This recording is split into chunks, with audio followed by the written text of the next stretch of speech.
Hello అందరికీ welcome back. ఎప్పుడో vegetable pulaos అయినా ఈసారి నా స్టైల్ ఆఫ్ ఈ రెసిపీని ట్రై చేయండి. అందరూ టేస్ట్ అద్దిరిపోయింది అంటారు. ప్రోటీన్ రిచ్ అలాగే టేస్ట్ రిచ్ కూడా అండి ఇది. పిల్లలకి కానీ బాక్స్లో చేసి పెట్టారంటే వాళ్ళు ఎంటీ బాక్సెస్తో తిరిగి రావడం ఖాయం. అంత బాగుంటుంది. చేయడం కూడా చాలా ఈజీ. ఒక 15 మినిట్స్ ఉంటే అయిపోతుందండి. లంచ్ బాక్స్లకి, డిన్నర్కి, బ్రేక్ఫాస్ట్కి అన్నిటికీ పర్ఫెక్ట్ అని చెప్పొచ్చండి. చాలా ఈజీ. అదేంటంటే అలసందలు అంటాం కదా, బొబ్బర్లు, వాటితో పులావ్ చేశా. చాలా బాగుంది టేస్ట్. మీరు కూడా ఒకసారి ట్రై చేసి చూసేయండి. సో దీనికోసం ముందు కుక్కర్ పెట్టుకుని 2 స్పూన్స్ ఆఫ్ ఆయిల్ యాడ్ చేసుకున్నాక మీకు చూపిస్తున్న ఈ మసాలా ఐటమ్స్ అన్నీ, బే లీఫ్, చెక్క, లవంగలు, అలాగే కొంచెం రాతిపూ కూడా యాడ్ చేసుకుని ఫ్రై చేసుకున్నాక ఒక ఆనియన్ స్లైసెస్ అలాగే 3 to 4 గ్రీన్ చిల్లీస్ కూడా యాడ్ చేసుకుని ఫ్రై చేసుకున్నాం. ఇప్పుడు దీంట్లో ఒక spoon of ginger garlic paste ఫ్రెష్గా చేసుకున్నది యాడ్ చేసుకుని పచ్చి వాసన పోయేంత వరకు ఫ్రై చేసుకోవాలి. చక్కగా అలా ఫ్రై చేసుకుంటే మీడియం ఫ్లేమ్లో పెట్టుకోండి, మాడకుండా ఉంటుంది. సో ఇప్పుడు ఒక పెద్ద సైజ్ టొమాటోని కట్ చేసుకున్న ముక్కలన్నీ యాడ్ చేసుకున్నాను. వీటిని కూడా 1 నిమిషం పాటు అలా ఫ్రై చేయండి. ఇప్పుడు దీంట్లో కొంచెం పసుపు అలాగే మన రుచికి సరిపడా ఉప్పు కూడా యాడ్ చేసేసుకోండి. చేసుకుని వీటిని కూడా ఒకసారి కలుపుకోండి.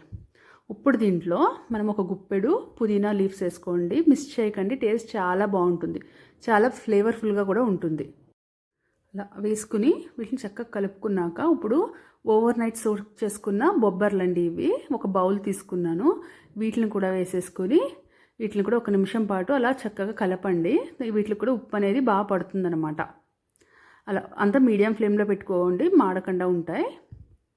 అలా ఫ్రై చేసుకున్నాక మనం ఇప్పుడు దీంట్లో 1 స్పూను కారము, ఒక 1/2 స్పూను గరం మసాలా కూడా యాడ్ చేసుకుని దాంట్లో ఇప్పుడు ఒక 1/2 బౌలు పెరుగు కూడా యాడ్ చేసుకుంటున్నాను అనమాట.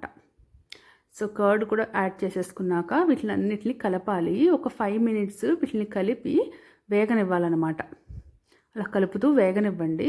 కొంచెం ఆ బొబ్బర్లకి ఉప్పు, కారం, మసాలా అన్నది బాగా పడుతుంది. చాలా లైట్ వెయిట్ ఉంటుందండి టమ్మీలో కూడా. సో దీనికి ఇప్పుడు నేను 2 గ్లాసెస్ ఆఫ్ వాటర్ యాడ్ చేసుకున్నాను. 1.5 గ్లాస్ బాస్మతి రైస్కి 2 గ్లాసెస్ ఆఫ్ వాటర్ యాడ్ చేసుకున్నాను అనమాట. సో అలా ఎసరు తెరలగా ఆగుతున్నప్పుడు మనం నానబెట్టి పెట్టుకున్నాను ఒక 1/2 అవర్ రైస్ని, దాన్ని కూడా యాడ్ చేసేసుకోవాలి. చేసుకున్నాక ఒక్కసారి మెల్లగా కదపాలి. సో రైస్ అనేది విరక్కుండా ఒక్కసారి అలా కలుపుకోండి. అలా చక్కగా కలుపుకున్నాక ఇప్పుడు దీంట్లో 1 స్పూను గీ కూడా యాడ్ చేసేసుకోండి. గీ కూడా యాడ్ చేసుకున్నాక మనము అలా చూపించినట్టు గీ యాడ్ చేసేసుకుని దాన్ని ఒక్కసారి కలుపుకుని మనం కుక్కర్ మూత అనేది పెట్టేసుకోవాలి. కుక్కర్ మూత పెట్టుకుని ఒక 2 to 3 whistles medium to high ఫ్లేమ్లో పెట్టుకుని రానివ్వండి.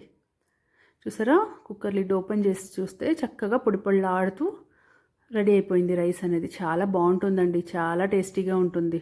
ఒక్కసారి తప్పకుండా ట్రై చేయండి. సో మీకు గనక నా రెసిపీ నచ్చినట్టయితే వీడియోని లైక్ చేయడం అలాగే ఛానల్ని సబ్స్క్రైబ్ చేసుకోవడం మర్చిపోకండి. మీకోసం ఇలాంటి సింపుల్ రెసిపీస్ ఎన్నో ఉన్నాయి, అన్నీ త్వరలోనే పోస్ట్ చేస్తా. Thank you so much for watching.